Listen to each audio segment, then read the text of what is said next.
Bismillahirrahmanirrahim. Assalamualaikum warahmatullahi wabarakatuh. Alhamdulillahirabbil alamin wa bihi nasta'inu ala umurid dunya waddin.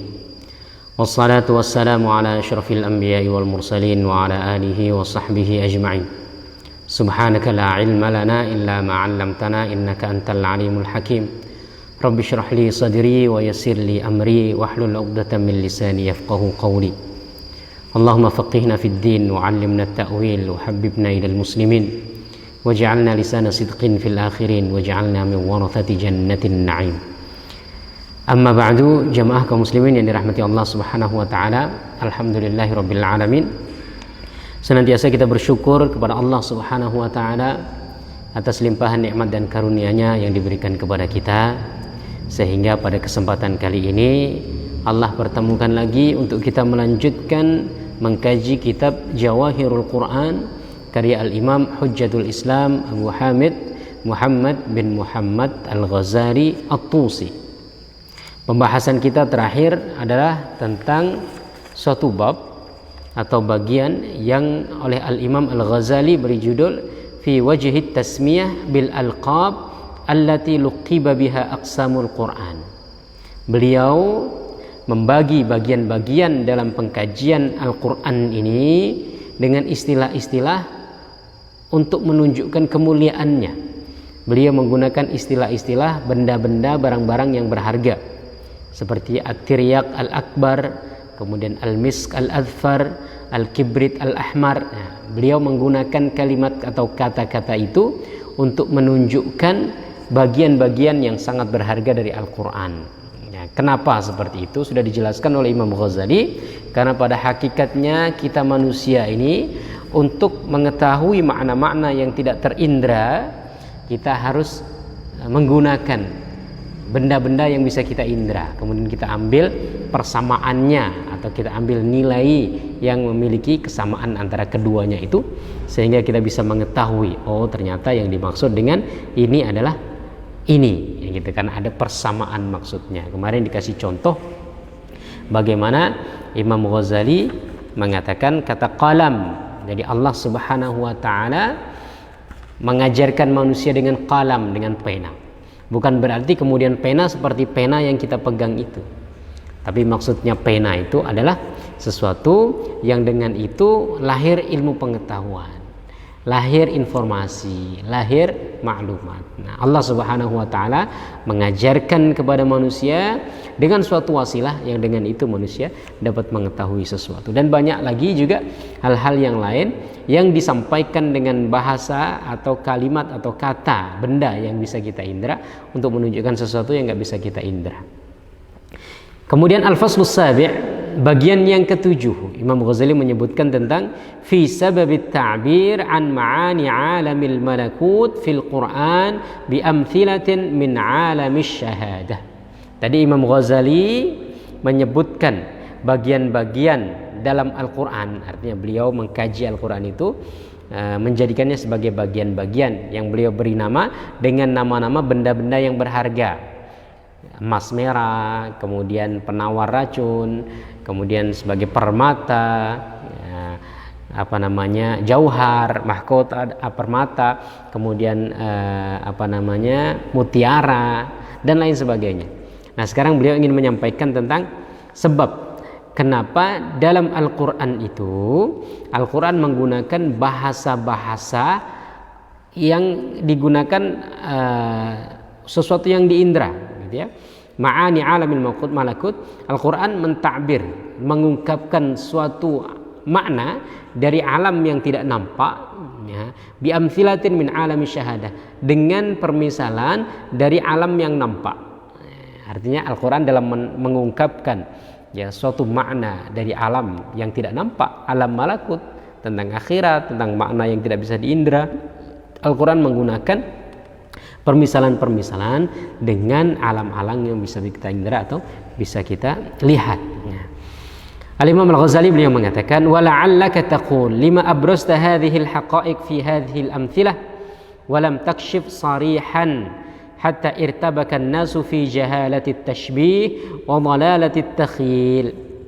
Imam Ghazali mengatakan, mungkin sebagian kalian mengatakan, ya, mungkin sebagian kalian mengatakan, kenapa sih engkau mengungkapkan atau menjelaskan makna-makna hakikat-hakikat yang kamu inginkan itu dengan bahasa-bahasa yang tidak jelas, menggunakan bahasa-bahasa kiasan? Kenapa tidak disebutkan dengan bahasa yang jelas saja, sehingga orang-orang itu tidak terperangkap ke dalam kesesatan, ya kan?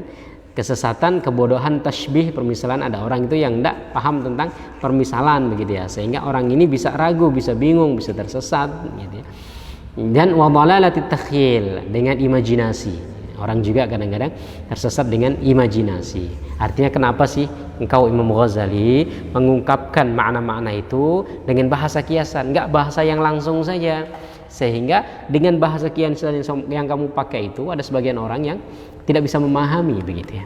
Nah, Imam Ghazali ingin menjawab itu. Fa'lam, kata beliau, ketahuilah, anna hadza ta'rifuhu idza 'arafta anna an-na'ima lam yankashif lahul ghaibu min al-lawhil mahfuz illa bil mithal dun al-kashf as-sarih kama hakaitu lakal mathal. Ketahuilah bahwasanya untuk mengetahui hal ini kamu harus tahu bahwasanya orang yang tidur itu tidak mengetahui keadaan ghaib yang ada di Lauhul Mahfuz kecuali dengan misal, dengan perumpamaan ya yang dia lihat dalam mimpinya itu. Illa bil mithal dunal kashfis sarih kama hakaitu lakal mathal. Sebagaimana yang sudah saya kasih contoh. Jadi yang pembahasan sebelumnya Imam Ghazali memberi contoh. Ada orang yang bermimpi, dia mimpi itu menstempel ya, menstempel kemaluan perempuan dan mulut para laki-laki.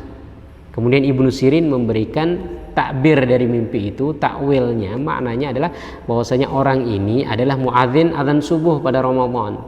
Karena dengan adzan subuh yang dia lakukan itu, orang menjadi haram berhubungan suami istri dan juga haram makan gitu. Artinya untuk menyebutkan makna yang tadi itu, dia menggunakan dia dalam mimpi itu melihat makna melihat suatu gambaran yang bisa diindra gitu ya. Nah, orang yang tidur juga begitu. Orang yang tidur itu tidak terungkap olehnya, tidak terlihat olehnya hal-hal gaib yang ada di Lauhul Mahfuz kecuali dengan permisalan-permisalan yang dia lihat dalam mimpi. Artinya dalam mimpi kita bermimpi sesuatu, ada makna yang terkandung di dalamnya. Seperti tadi ya, orang yang bermimpi tadi. Ada juga orang yang bermimpi dia menyiramkan minyak ke pohon zaitun, yang ternyata itu adalah kiasan bahwasanya dia memiliki seorang budak, yang budak itu sebenarnya adalah ibunya. Nah, jadi dia itu menyiram sesuatu, menyiram minyak tadi kepada zaitun, padahal minyak itu asalnya adalah dari zaitun gitu ya. Nah, dia ini sebenarnya asalnya dari ibu yang sebenarnya menjadi budak dia. Dan banyak lagi permisalan-permisalan yang lain tentang mimpi gitu ya. Artinya Imam Ghazali ingin menyebutkan bahwasanya kenapa harus menggunakan bahasa-bahasa kiasan atau permisalan. Karena apa? Karena dalam mimpi sendiri kita sering mengalami hal itu. Ada makna yang tidak tampak dari mimpi yang kita lihat itu. Atau mimpi, sesuatu kejadian yang kita rasakan dalam mimpi itu sebenarnya mengandung makna yang tidak bisa diindra, yang itu terungkap oleh mimpi, kejadian yang kita mimpikan. Wadzalika ya'rifuhu man ya'riful 'alaqah al-khafiyyah allati baina 'alamil mulki wal malakut. Dengan itulah maka orang yang tahu, dia akan mengetahui hubungan yang tersembunyi, hubungan yang tidak tampak antara alamul mulk, alam yang nampak, alam yang nyata, dengan alamul malakut, dengan alam yang tidak nampak. Artinya ada hubungan yang tersembunyi, khafi ya, antara alam yang kita lihat ini dengan alam yang tidak kita lihat. Thumma idza 'arafta dzalika 'arafta annaka fi hadzal 'alami na'imun wa in kunta mustayqidan. Ketika kamu mengetahui hal itu, maka kamu akan mengetahui bahwasanya di alam dunia ini sebenarnya engkau ini tidur. Wa in kunta mustayqidan, walaupun sebenarnya kamu bangun. Artinya kita ini merasa keadaan kita sekarang sedang terjaga, bangun, tidak tidur. Padahal sebenarnya di alam dunia ini kita sedang tidur. Maka Imam Ali mengatakan, "Fannasu niyamun fa idza matu intabahu." Manusia itu sebenarnya sedang tidur. Ketika dia meninggal, maka baru dia terbangun. Artinya apa yang kita alami di alam syahadah ini, alam yang nampak ini, seperti orang yang tidur dia melihat suatu kejadian-kejadian. Nah, kejadian-kejadian yang dialami dalam mimpi itu sebenarnya mengandung makna yang tersembunyi. Apa yang kita alami di dunia ini itu sebagai mimpi yang nanti baru akan kita tahu hakikatnya ketika kita meninggal. Fayankashifu lahum 'inda al-intibahi bil mauti haqa'iqu ma sami'u bil mithal wa arwahiha. Kemudian setelah dia nanti meninggal, dia baru akan terjaga dan dia baru akan mengetahui hakikat-hakikat dari yang dia dengar dari permisalan-permisalan. Wa ya'lamuna anna tilkal amthila kanat qushuran wa asdafan li tilkal arwah. Dan dia mengetahui bahwasanya kejadian-kejadian yang dia alami itu hanya ibarat permisalan-permisalan yang itu adalah kulit luar dari ruh, ada inti dari suatu makna. Wa yatayaqqanuna sidqa ayatillahi ta'ala fil Qur'anil Karim. Dengan dia meninggal itu dia tersadar, kemudian dia mengetahui hakikat kebenaran ayat-ayat Al-Quran dan apa yang disampaikan oleh Nabi Sallallahu Alaihi Wasallam. Nah, ketika kita di dunia ini, banyak di antara kita yang tidak sadar, kita tidak mengetahui apa hakikat yang Allah ceritakan dalam Al-Quran, yang Rasulullah Sallallahu Alaihi Wasallam sampaikan dalam hadis-hadis. Gambaran-gambaran akhirat, gambaran surga, gambaran neraka, digambarkan dengan gambaran-gambaran seperti kejadian yang kita alami, yang kita lihat gitu ya. Jadi di surga ada buah-buahan, ada sungai-sungai, ada pohon-pohon, ada istana-istana dan lain sebagainya. Itu adalah gambaran-gambaran di dunia yang sering kita lihat. Nah, kita ini di dunia ini seperti mimpi melihat hal-hal itu. Nanti ketika meninggal baru kita tahu hakikatnya. Artinya hakikat istana yang ada di surga itu apakah benar sama seperti istana yang ada di dunia ini ya. Neraka juga dengan segala macam siksa dan azabnya ya. Ada orang yang kulitnya melepuh, kulitnya terbakar kemudian diganti lagi ya, dikasih makanan dengan makanan berduri, dikasih minum dengan minuman nanah dan lain sebagainya. Itu adalah gambaran ya, seperti yang zahir kita lihat gitu. Nanah zahir kita lihat, duri zahir kita lihat ya kan, air panas zahir kita lihat, tetapi hakikatnya nanti baru kita akan mengetahui setelah kita meninggal. Kama tayaqqana dzalikal muadzinu sidqa qauli Ibnu Sirin, sebagaimana yakin orang muadzin tadi itu dari takwil mimpi yang disampaikan oleh Ibnu Sirin. Dia bermimpi tadi kan, dia menstempel kemaluan perempuan dan mulut para laki-laki. Jadi dalam mimpinya itu dia mengalami kejadian itu. Kemudian Ibnu Sirin menjelaskan bahwasanya takwil dari mimpi dia itu adalah dia menjadi muadzin di bulan Ramadan di waktu subuh. Yang dengan itu terjadi pelarangan orang untuk berhubungan suami istri dan makan. Nah, itu orang itu setelah itu kemudian dia yakin karena dia mengalami sendiri, dia menjadi muadzin di Ramadan. Nah, nanti ketika kita meninggal, gambaran-gambaran yang disampaikan oleh Al-Quran dan hadis-hadis Nabi Sallallahu Alaihi Wasallam baru akan kita tahu hakikatnya ketika kita meninggal. Wasihhata ta'birihi lirru'ya, bagaimana orang yang mimpi tadi itu dia yakin dengan takwil gambar penjelasan yang disampaikan oleh Ibnu Sirin. Wa kullu dzalika yankashifu inda iddisalil maut, dan semua hal itu baru akan terungkap setelah orang itu bertemu dengan kematian. Wa rubbama yankashifu ba'dhuhu fi sakaratil maut, sebagian orang mungkin sudah terbuka hakikat-hakikat dari gambaran-gambaran atau informasi-informasi yang disampaikan oleh Al-Quran dan hadis ketika sakaratul maut. Karena ketika sakaratul maut itu orang ditampakkan masa depan dia, sehingga Rasulullah Sallallahu Alaihi Wasallam pernah mengatakan, barang siapa yang mencintai kematian, mencintai bertemu Allah, maksudnya mencintai bertemu Allah, maka Allah akan cinta bertemu dengannya. Dan barang siapa yang membenci bertemu dengan Allah, Allah akan membenci bertemu dengannya. Artinya kematian. Barang siapa yang mencintai kematian, maka Allah akan mencintainya. Barang siapa yang membenci kematian, maka Allah akan membencinya. Aisyah radhiyallahu anha, beliau heran, Rasulullah, siapa di antara kita yang mencintai kematian? kita semuanya ini tidak menginginkan kematian. Secara naluri kalau ada potensi kematian, kita akan menghindar. Ada potensi kecelakaan, potensi keburukan, kita ini akan menghindar. Semua kita ini tidak menginginkan kematian. Kemudian Rasulullah menjelaskan, sesungguhnya orang yang beriman itu ketika sakaratul maut, di akhir dia akan meninggal dunia, Allah tampakkan pahala-pahala yang dia dapatkan dari kebaikan dia selama di dunia. Akhirat, masa depan dia, surga dan lain sebagainya ditampakkan.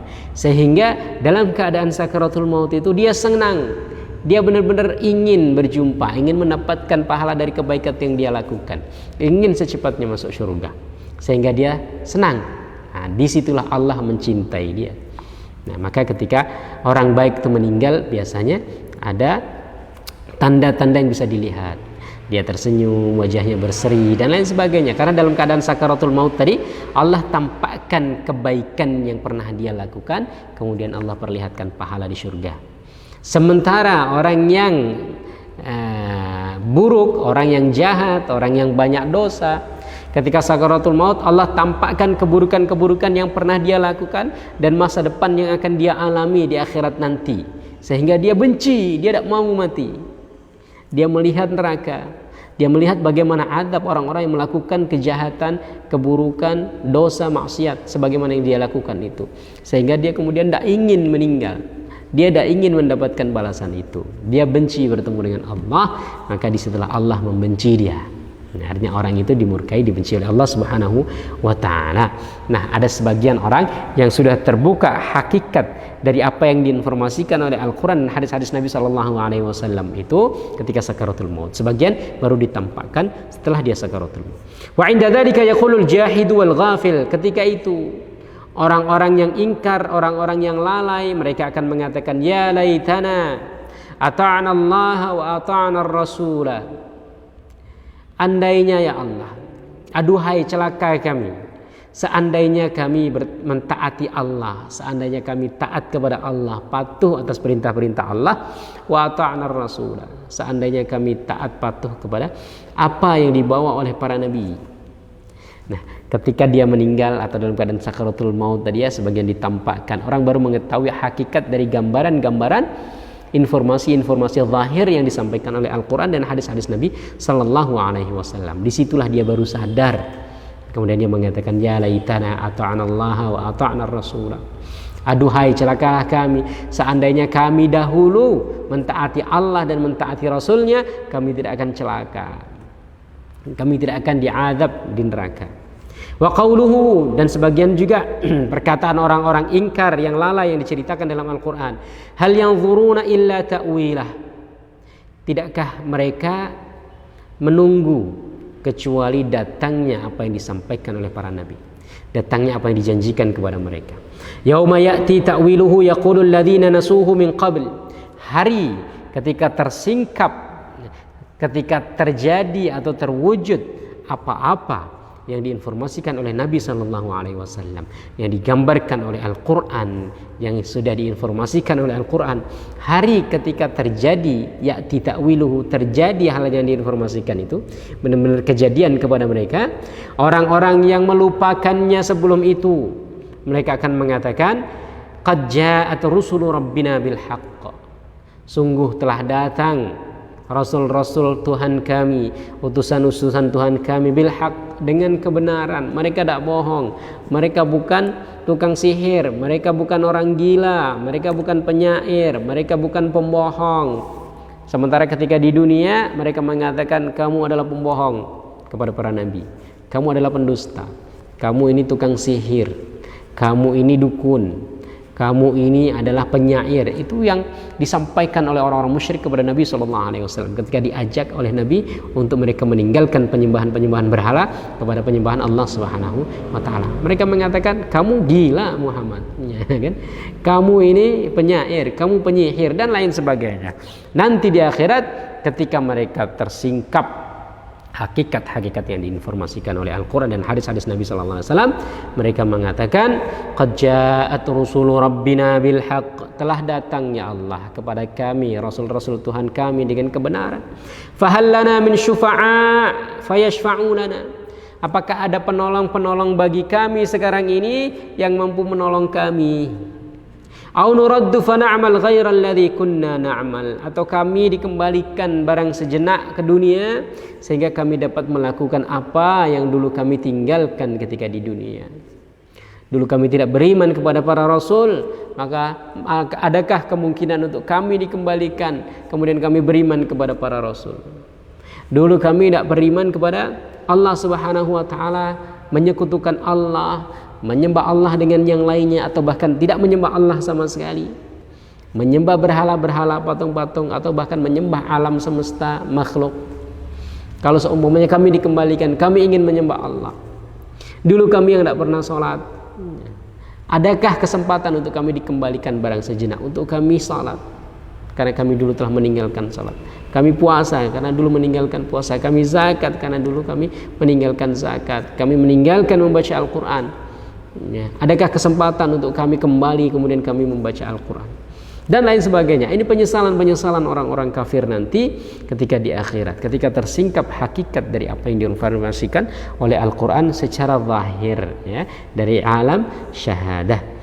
Al-ayah, kemudian ayat yang lain juga dikatakan yaqul, orang-orang yang ingkar dan orang-orang kafir yang lalai, mereka juga mengatakan ya laitani lam attakhidh fulanan khalila. Aduhai, seandainya aku tidak menjadikan si fulan itu sebagai kawanku. Si fulan telah menyesatkanku, dia mengajakku kepada kemaksiatan, dia menghalangiku dari kebaikan. Ketika waktunya salat, dia justru mengajak saya untuk bermaksiat, mengajak saya untuk ke tempat-tempat maksiat. Ketika waktunya ngaji, dia ngajak saya untuk bermain-main. Ketika waktunya puasa, dia ngajak saya untuk makan-makan, dan lain sebagainya, dan lain sebagainya. Dia ngajak saya untuk menzalimi orang, untuk mengambil hak orang, korupsi, kolusi, nepotisme, mengajak saya untuk menyakiti orang, dan lain sebagainya, dan lain sebagainya. Mereka akan mengatakan ya laitani lam attakhidh fulanan khalila. Aduhai, seandainya aku dulu tidak menjadikan si fulan sebagai kawan. Ternyata sekarang baru tersingkap di hadapan saya, jelas nyata di hadapan saya bahwa si fulan ini tidak mengajak saya kepada kebaikan, dia mengajak saya kepada keburukan, sehingga saya celaka di neraka. Na'udzubillah summa na'udzubillah. Dalam ayat yang lain dikisahkan ya laitani kuntu turaba. Orang-orang kafir itu menyesal. Mereka takut diazab oleh Allah Subhanahu wa taala di akhirat nanti. Kemudian dia mengatakan ya laitani kuntu turaba. Seandainya aku menjadi debu saja, karena debu tidak diazab. Sebagian riwayat mengatakan nanti makhluk-makhluk Allah yang lain itu, ya, makhluk-makhluk yang tidak diberikan akal untuk berpikir, yang tidak ada hisab, tidak ada iqab, tidak ada pahala, ya, mereka akan dijadikan sebagai debu, dihidupkan kemudian akan dihilangkan menjadi debu. Mereka melihat itu, mereka ingin menjadi mungkin seperti kucing. Kucing tidak dikasih akal, sehingga tidak ada taklif, tidak ada syariat, tidak ada kewajiban, tidak ada pahala juga. Dibangkitkan kemudian dimatikan, dijadikan sebagai debu. Orang-orang kafir yang melihat itu dan mereka mendapatkan siksa yang pedih dari Allah Subhanahu wa taala, mereka mengatakan ya laitani kuntu turaba. Andainya aku menjadi debu seperti binatang-binatang itu yang Allah jadikan debu, tidak ada lagi azab. Dalam ayat ini juga sebagian penafsiran mengatakan ya laitani kuntu turaba. Seandainya di dunia dulu aku menjadi debu bukan menjadi manusia. Nah, artinya penafsiran pertama tadi, ketika di akhirat mereka melihat makhluk-makhluk yang lain dijadikan sebagai debu, tidak diazab, mereka diazab, dikembalikan sebagaimana awal penciptaannya, kemudian diazab karena dosa-dosa yang dia lakukan.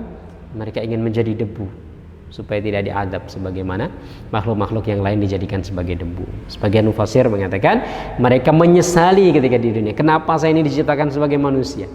Seandainya saya diciptakan jadi tanah saja, ya kan? Tidak ada taklif, tidak ada syariat, tidak ada kewajiban, tidak ada ini itu, tidak ada pahala juga, sehingga saya tidak dihukum, diazab, disiksa oleh Allah Subhanahu wa taala ketika di akhirat. Nah, ini penyesalan orang-orang yang kafir. Ya hasrata ala ma farrattu fi jambillah. Aduhai, merugilah aku, ya, atas apa-apa yang aku lupakan di sisi Allah Subhanahu wa taala. Atas kelalaian-kelalaianku di sisi Allah Subhanahu wa taala. Kelalaian dalam artian kewajiban-kewajiban yang tidak ditunaikan, Kelalaian dalam artian dia melakukan hal-hal yang diharam, melampaui batas. Ya, ini ada batasan-batasan yang sudah Allah tetapkan. Ini tidak boleh dilanggar, tidak boleh dilangkahi. Kemudian dia melangkahi, dia melanggar itu, maka kemudian Allah azab itu. Nah, mereka mengatakan, ya hasrata ala ma farrattu fi jambillah, ya hasrata ala ma farratna fiha. Aduhai celakalah kami atas kelalaian kami di sisi Allah Subhanahu wa taala. Maksudnya atas kelalaian kami dalam menjalankan kewajiban dan juga dalam melanggar batasan-batasan yang sudah ditetapkan oleh Allah Subhanahu wa taala.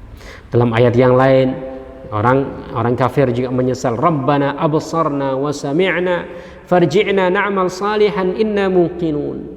Ya Tuhan kami, sekarang ini kami melihat, sekarang ini kami mengetahui, ya, sekarang ini kami mendengar. Farji'na na'mal salihan, kembalikanlah kembalikanlah kami ke dunia ya Allah. Na'mal salihan, agar kami bisa melakukan satu amal saleh.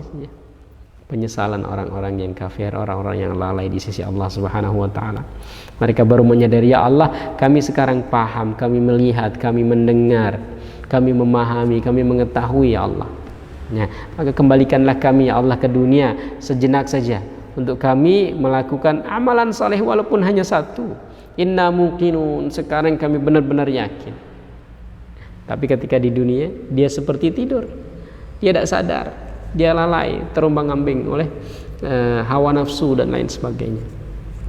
Wa ila hadha yushiru aktsaru ayatil Qur'an al-muta'alliqah bi syarhil ma'adi wal akhirah.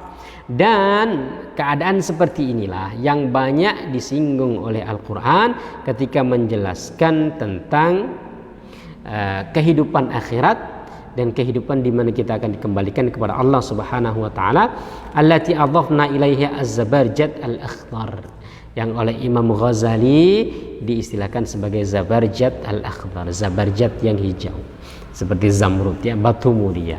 Artinya nilai-nilai yang dikandung oleh Al-Quran yang menjelaskan tentang akhirat, bagaimana keadaan orang yang beriman, keadaan orang yang tidak beriman, penyesalan-penyesalan yang dialami oleh orang-orang yang tidak beriman, kebahagiaan-kebahagiaan yang dialami oleh orang-orang yang beriman, itu Imam Ghazali istilahkan dengan zabarjad hijau.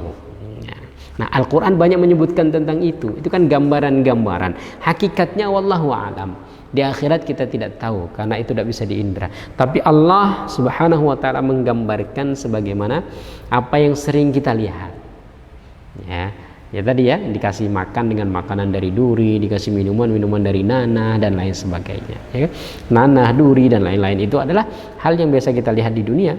Kemudian bagi orang-orang yang beriman, Allah kasih istana, cawan-cawan, permadani, kemudian sungai-sungai, ya, pohon-pohon yang rimbun dan lain sebagainya. Itu gambaran-gambaran. Hakikatnya insya Allah nanti baru diketahui ketika di akhirat. Maka fafham min hadza annaka ma dumta fi hadhil hayatid dunya fa anta naim. Maka ketahuilah, selama kamu masih di dunia ini, maka sejatinya kamu sedang tidur. Seperti orang yang mimpi tadi, hanya melihat kejadian-kejadian yang secara zahir. Fa innama yaqdhatuka ba'dal maut, sesungguhnya bangunmu adalah setelah kematian. Wa 'inda dzalika tasiru ahlan limusyahadati sarihil haqqi kifahan. Setelah itulah nanti ketika kamu sudah bangun dari tidurmu di dunia ini, kemudian kamu bangun, kamu mengalami kejadian yang sebenarnya di akhirat, maka kamu baru layak untuk kamu menyaksikan kebenaran-kebenaran secara jelas tanpa perlu digambarkan dengan gambaran-gambaran duniawi yang lahir. Kamu akan mengetahui secara jelas, ya kan? Setelah nanti di akhirat. Wa qabla dzalika la tahtamilul haqa'iqa illa masbubatan fi qalibil amthal.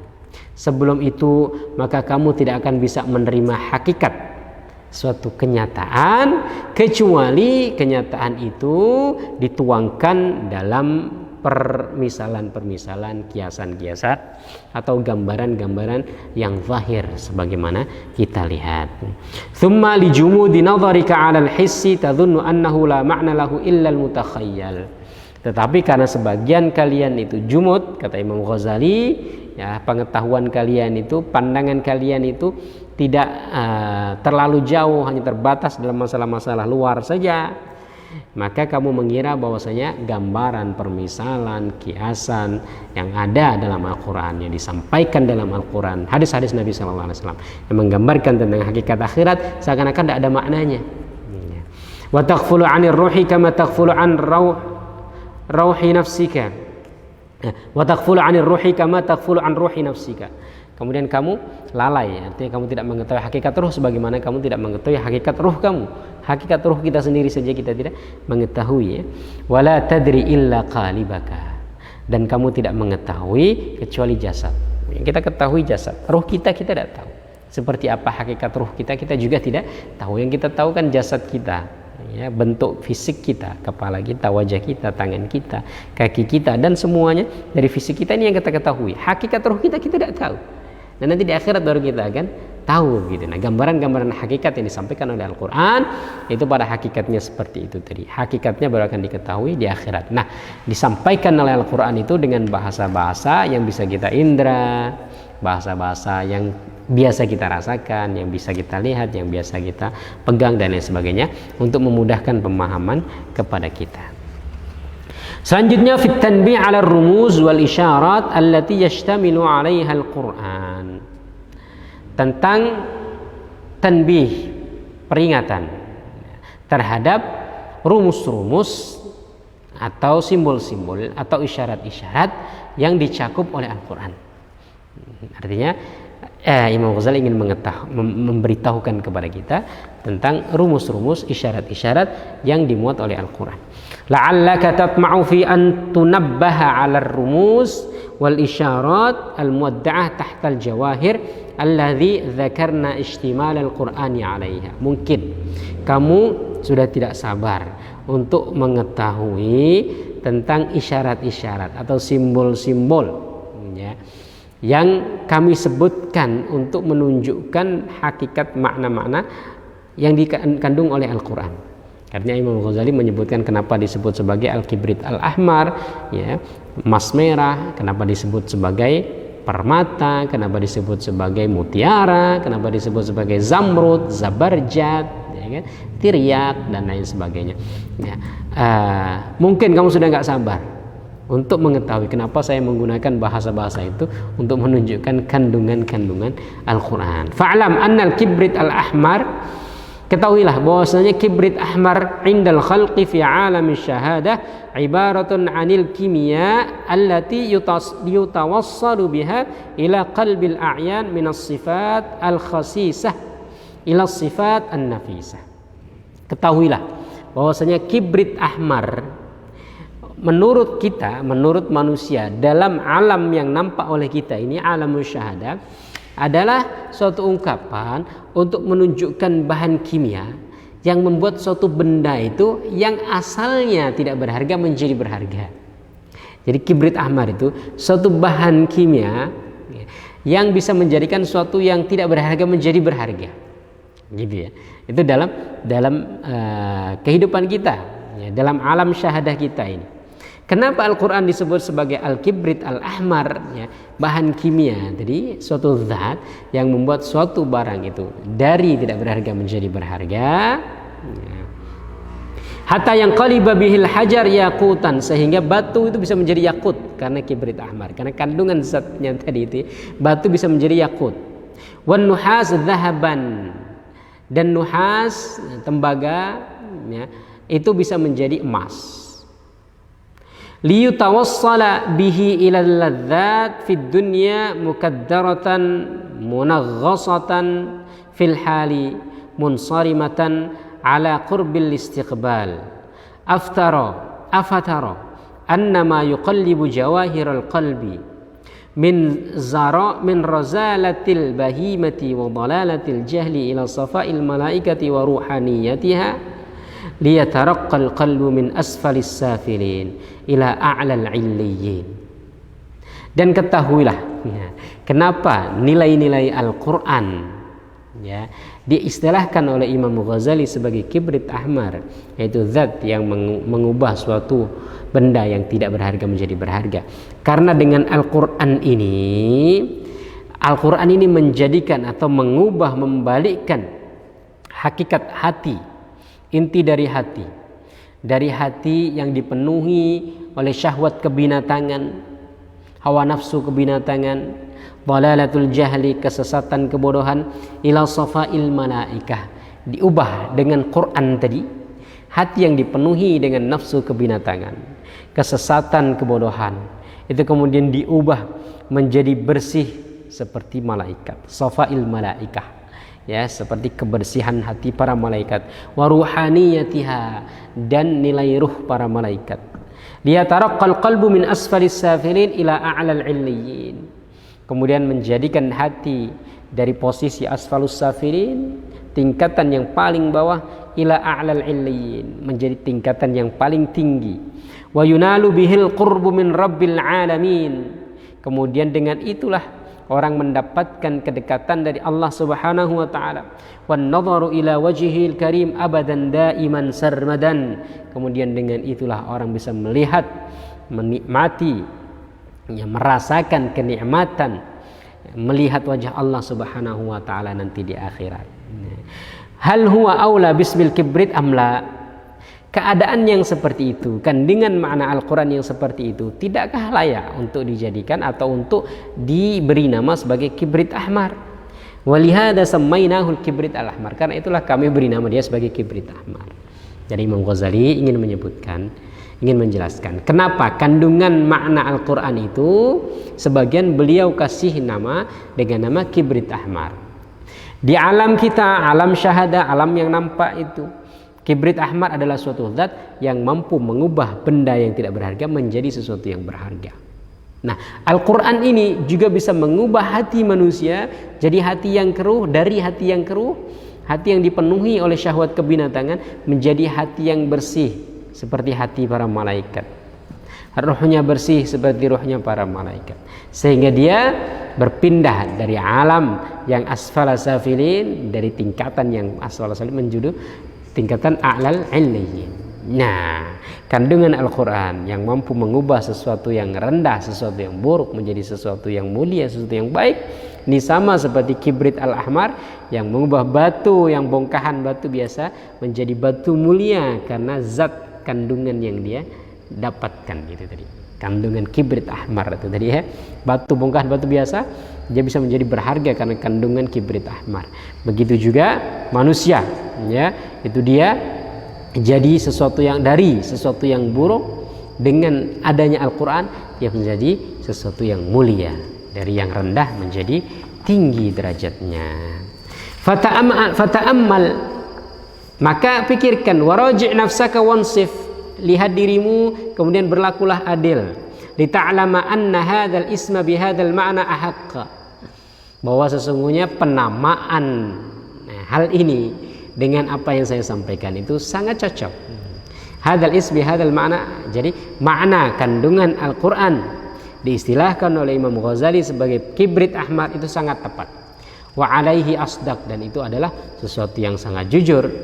Thumma anfasun nafais allati tustafadu minal kimya al-yawaqit, kemudian di antara barang-barang yang berharga yang bisa dimanfaatkan dari benda-benda kimia tadi adalah yakut, wa a'laha al-yakut al-ahmar, yakut yang paling tinggi adalah, atau yang paling mahal, yang paling berharga adalah yakut merah. Falidzalika sammainahu ma'rifatadz dzat, karena itu ma'rifat zat Allah Subhanahu wa taala itu disebut sebagai yakut ahmar. Jadi kibrit ahmar itu zat yang membuat bongkahan batu biasa menjadi batu mulia. Batu mulia ini bertingkat-tingkat. Nah, batu mulia ini bertingkat-tingkat. Yang paling tinggi dari batu mulia itu adalah yakut ahmar. Al-Quran ini kandungan makna-maknanya itu bisa mengubah sesuatu yang buruk menjadi sesuatu yang mulia, merubah manusia dari asfal safilin menjadi a'lal illiyin. Nah, kandungan Al-Quran. Tapi kandungan Al-Quran tadi juga bertingkat-tingkat, sebagaimana benda yang berharga tadi, ya, batu mulia tadi bertingkat-tingkat nilai jualnya. Nah, Al-Quran juga begitu. Kandungan dalam Al-Quran tadi ada, oleh Imam Ghazali, ada tingkatan ilmunya. Kita sudah singgung, ada ilmu inti, ada ilmu luar. Nah, yang paling tinggi adalah kandungan tentang ma'rifatullah, tentang bagaimana kita mengetahui zat Allah Subhanahu wa taala. Wa amma tiryak al-akbar fahuwa 'inda al-khalqi ibaratun amma yushfa bihi minas sumum al-muhlikah. Kemudian Imam Al-Ghazali juga memberi nama sebagian dari kandungan Al-Quran dengan at-tiryak al-akbar, penawar racun yang besar. Nah, at-tiryak al-akbar, tiryak akbar itu bagi kita makhluk itu adalah ungkapan untuk menunjukkan sesuatu yang bisa menyembuhkan seseorang dari racun yang mematikan. Al-waqi'ah fil ma'idah, yang berada di dalam lambung. Ma'annal halakal hasila biha laisa illa halakan fi haqqid dunya al-faniyah. Yang penyakit itu atau racun itu bisa mematikan seseorang. Tiryak al-akbar itu adalah penawar racun, yang racun itu ada di lambung seseorang yang sudah kemungkinan besar dia akan mati karena racun itu. Ya, nah, dengan tiryak al-akbar itu ya dia bisa mengalahkan racun, kemudian membuat manusia itu terbebas dari racun atau selamat dari racun tadi. Fanzur ila in kanat rusumul bid'i Fanzur in kanat sumumul bid'i wal ahwa'i wal dhalalati al waqi'ati fil qalbi muhlikatan halakan yahulu bainas samumi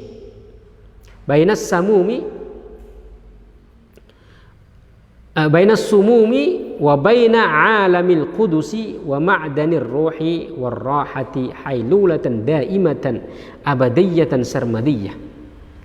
Artinya, ya tadi ya. Jadi ada racun. Racun ini adalah diibaratkan oleh Imam Ghazali pemikiran-pemikiran yang menyimpang, pemikiran-pemikiran bid'ah, kemudian hawa nafsu yang menyesatkan yang ada dalam hati itu sebagai racun. Yang dengan racun itu bisa mencelakai manusia. Bisa membuat manusia mati hatinya, mati ruhnya, mati jiwanya. Nah, gitu.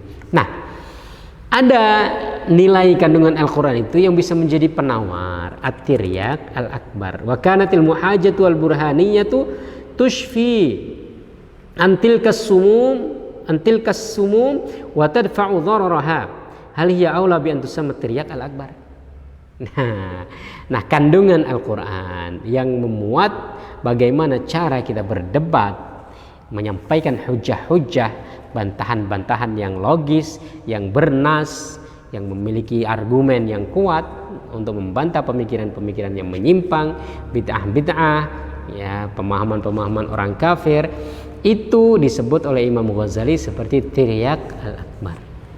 Di kandungan Al-Quran yang memuat bagaimana kita menyampaikan hujah-hujah yang kuat kepada orang-orang kafir, kepada orang-orang yang menyimpang, yang tersesat, yang menyampaikan pemikiran-pemikiran yang tidak benar, ya, yang memberikan tuduhan-tuduhan kepada Islam, syubhat-syubhat dan lain sebagainya, itu seperti tiryak al-akbar.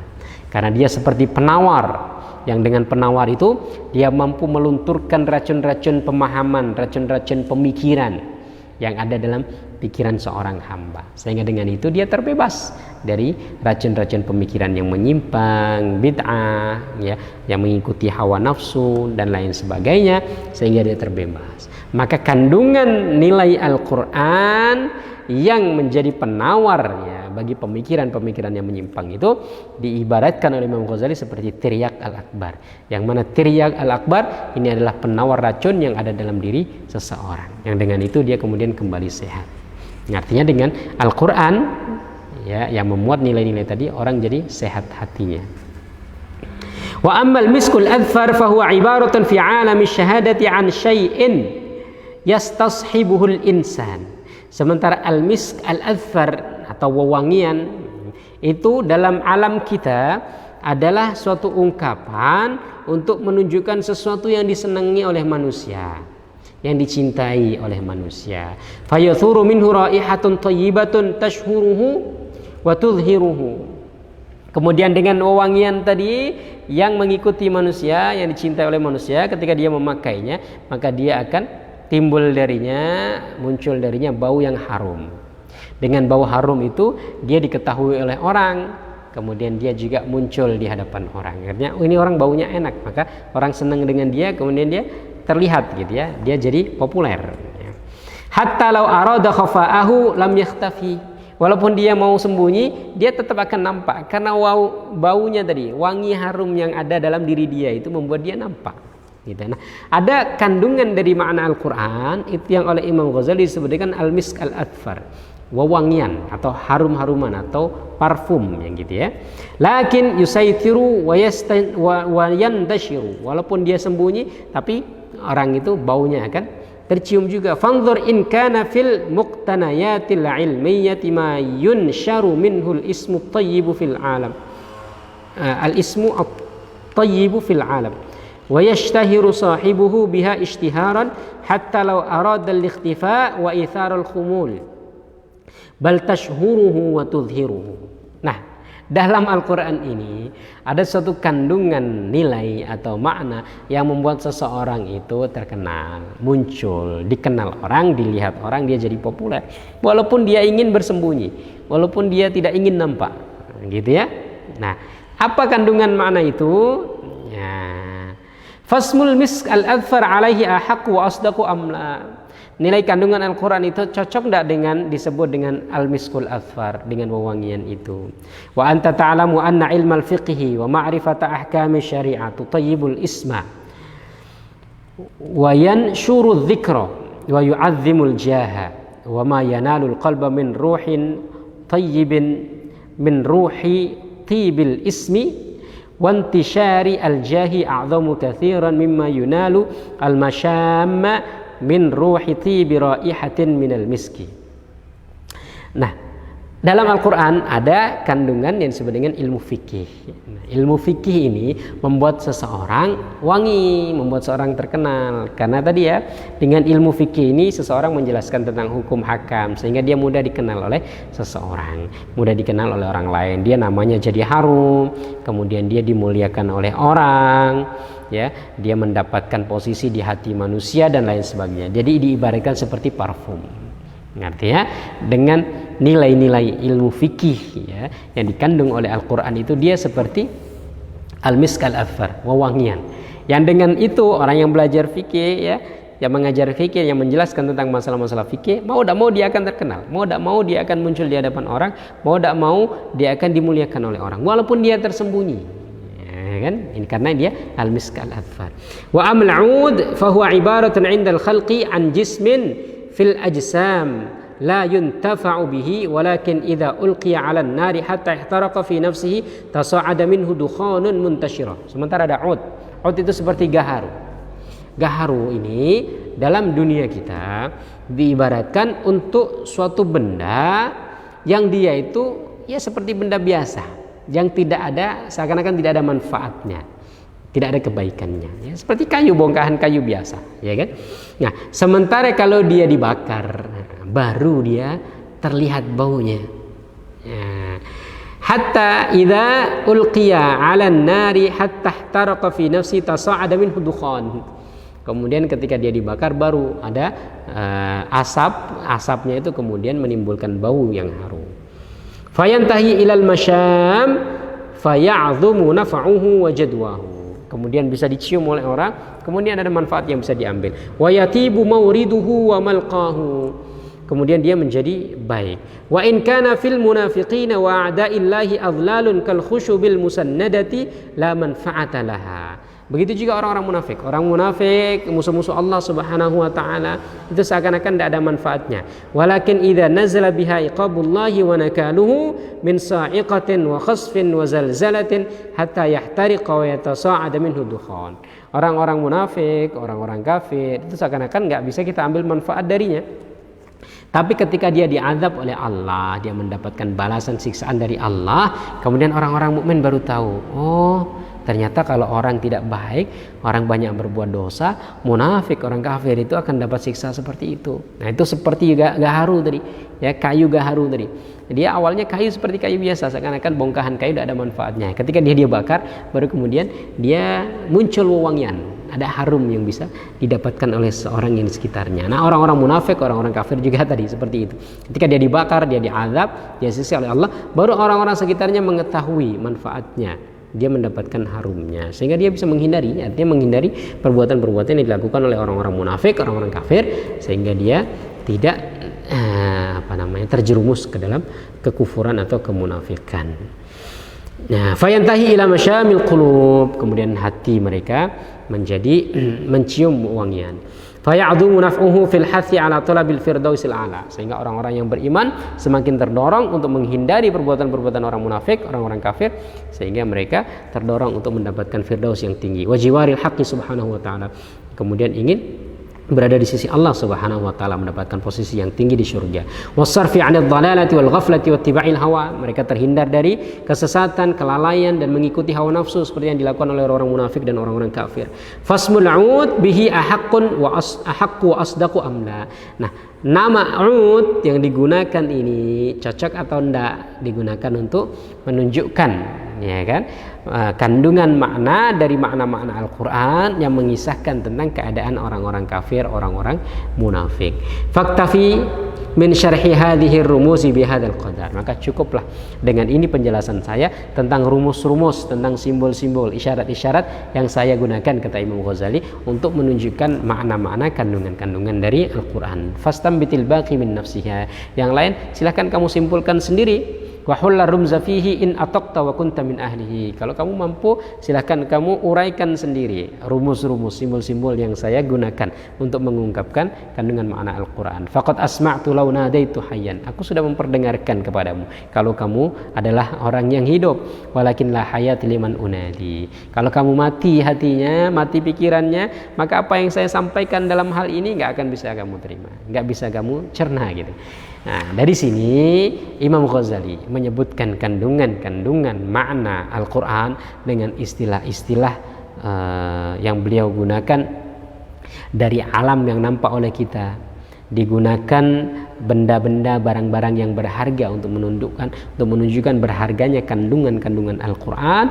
Itu tadi maknanya. Kenapa disebut Al-Kibrit Al-Ahmar? Karena kibrit ahmar itu mampu menjadikan sesuatu yang tidak berharga menjadi berharga. Al-Quran sebagian beberapa kandungannya itu menjadikan sesuatu yang tidak berharga menjadi berharga, menjadi manusia yang asfala safilin menjadi a'lal 'illiyin. Sebagian bagian dari Al-Quran juga oleh Imam Ghazali diistilahkan sebagai at-tiryak al-akbar, penawar racun. Karena dalam Al-Quran ini ada kandungan-kandungan makna tentang bagaimana kita berdebat, membantah, menjelaskan kerancuan berfikir orang-orang kafir, orang-orang yang tersesat. Nah, karena itu adalah racun-racun pemikiran yang disebarkan kepada kaum muslimin. Ketika kita memahami itu, maka kita punya penawar, sehingga racun itu bisa kita hilangkan, kita hindarkan, kita jauhi, sehingga badan kita sehat, pemikiran kita kembali sehat. Nah, itu disebut tiryak al-akbar. Kemudian ada al-miskul adfar, wewangian, parfum, harum-haruman. Ini adalah kandungan Al-Quran yang menyebutkan tentang ilmu hudud, ilmu fikih, ilmu hukum hakam, di mana orang yang menjelaskan tentang hal ini maka baunya akan harum, diterima oleh masyarakat, dimuliakan oleh masyarakat walaupun dia tersembunyi. Artinya walaupun dia mau bersembunyi, baunya akan tetap tercium.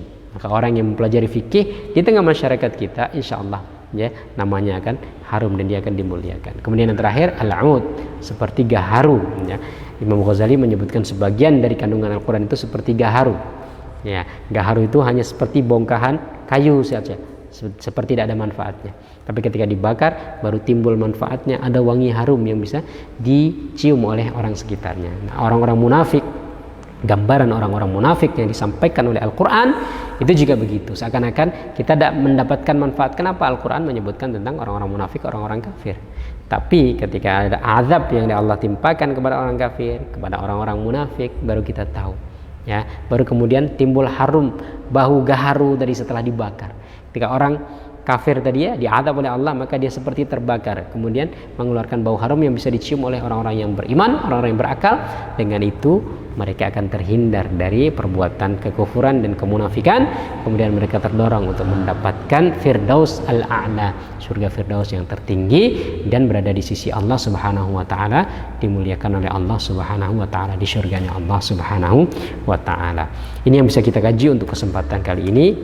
InsyaAllah akan kita lanjutkan pada kesempatan yang lainnya. Mudah-mudahan ada manfaatnya. Aku qouli hadza wa astaghfirullahal azim li wa lakum. Wassalamualaikum warahmatullahi wabarakatuh.